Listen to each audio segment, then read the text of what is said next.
If you're concerned about the spread of misinformation online, you're right to be. We are currently in the midst of a plague of pseudo-experts who claim to have all the answers when in reality they have none.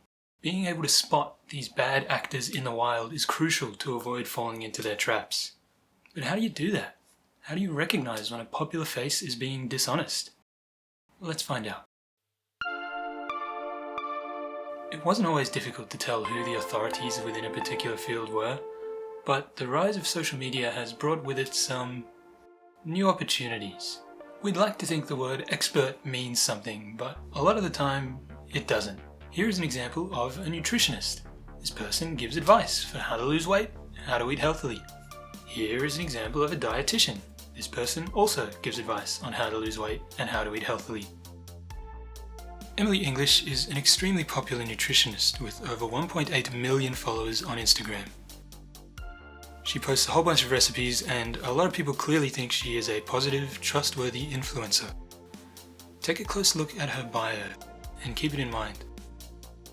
This is Marika Day, a dietitian who promotes a balanced, non-restrictive diet on her podcast and Instagram.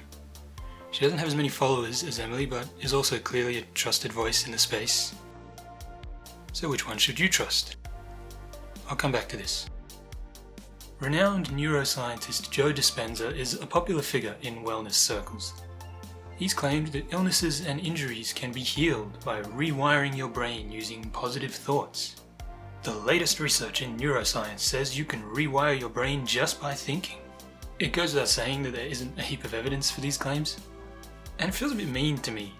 Like, if I don't fix my debilitating illness, then it's my fault. I wasn't thinking hard enough. He also likes to claim that meditation can change your genes through epigenetic rewiring. The body doesn't know the difference between an experience and a thought. You can literally change your biology, chemistry, hormones, and genes just by having an inner event. I have a background in biochemistry and I'm very interested in the real field of epigenetics. And I can tell you that any epigenetic change that is caused by meditation is going to be very minor. But he's a neuroscientist. What business do I have telling you that he's wrong about neuroscience? Well, here's the thing.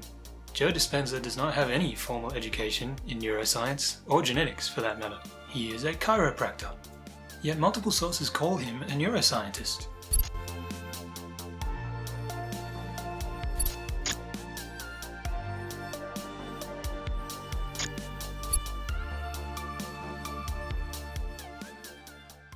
This is because the title scientist is totally unprotected.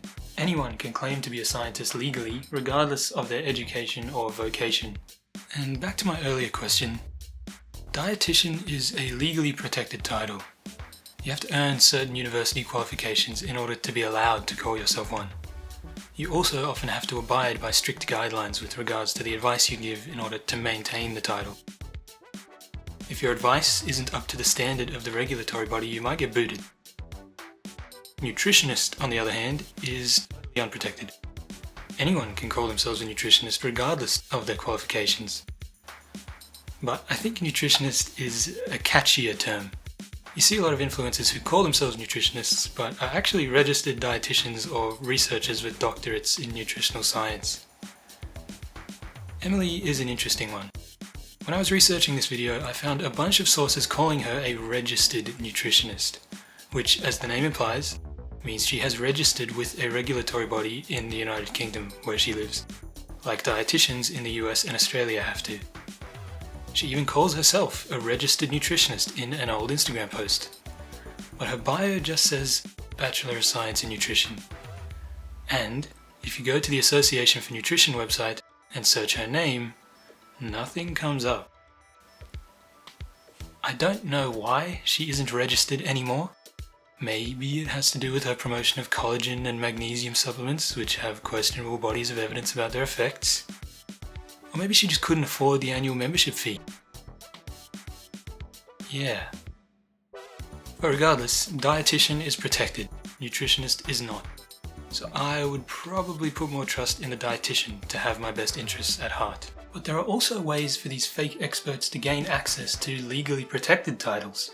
Jordan Peterson was once a decorated clinical psychologist. He was a professor at the University of Toronto, he published research on personality theory, He was reasonably respected in his field, but now he's branched well beyond the field of personality theory, speaking on things like gender theory and climate change.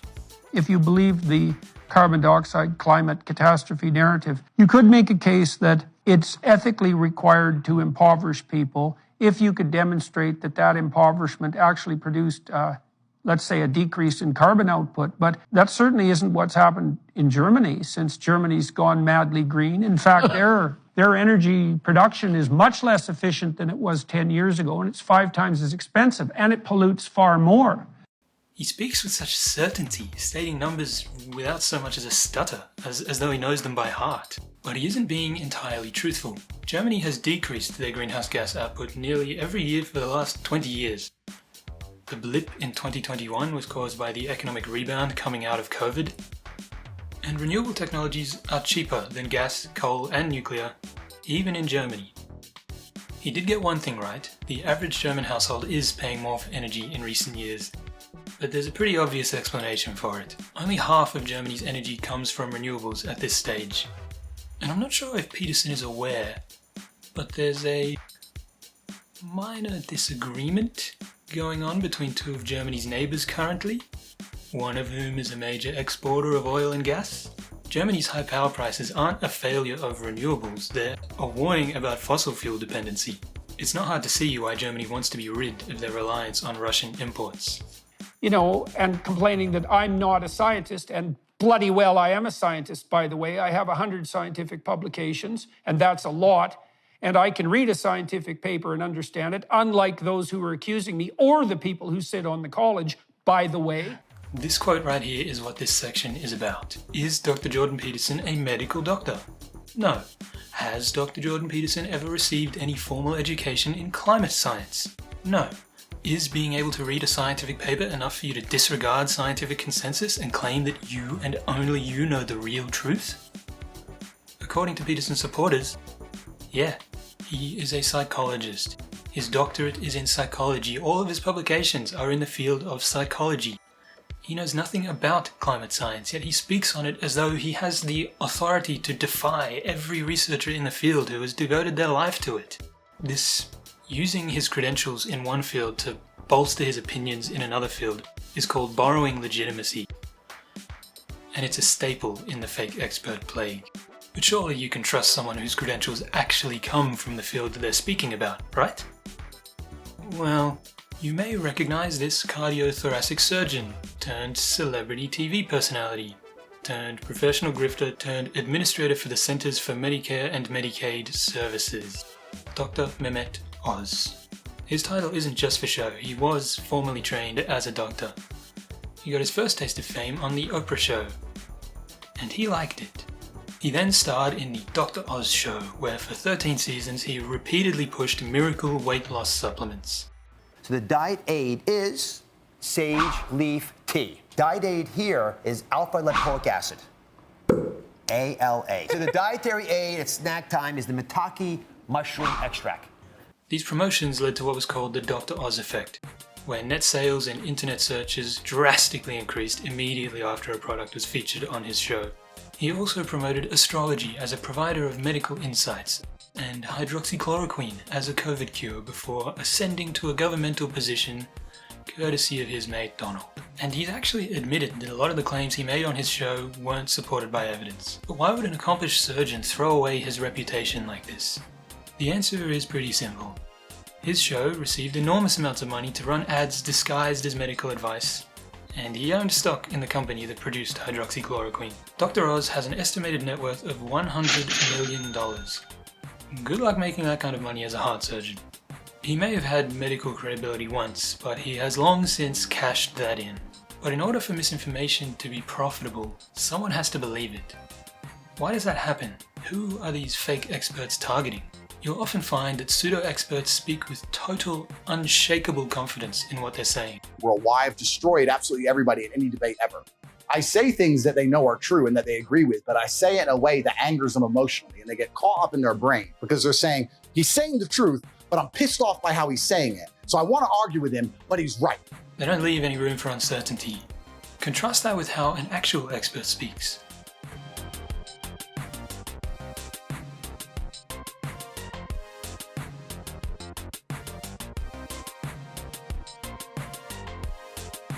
in some sense, and I keep saying in some sense because we don't know, we don't have the language. I'm saying it looks a bit like the universe has a description which is similar in a sense to a quantum computer. That was Brian Cox, an expert in the field of quantum physics.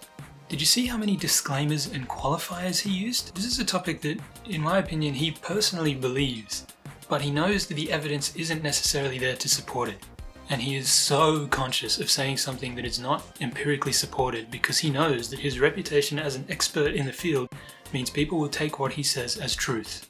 Back to Andrew Tate, you'll find a lot of people who believe him, who follow him, who buy his courses, often fall into the same demographic, and this is not an accident. Tate speaks directly to young men who feel disenfranchised by society or by women. He promises wealth, strength, respect, and control. He assumes the role of mentor for these young men, and because of this, they view any attack on him as an attack on them. He fosters this parasocial relationship because he knows it will generate zealous followers. Jordan Peterson targets a similar audience, but he also uses very specific language. I would wager that a lot of the time his followers don't actually understand what he's saying, but it sounds intelligent, so they trust it. His reliance on technical language and academic buzzwords is a kind of intellectual masking. I also want to talk about one more person who, while he maybe doesn't quite fit into the mold of the fake expert, he is definitely a reservoir host for the disease, if you will.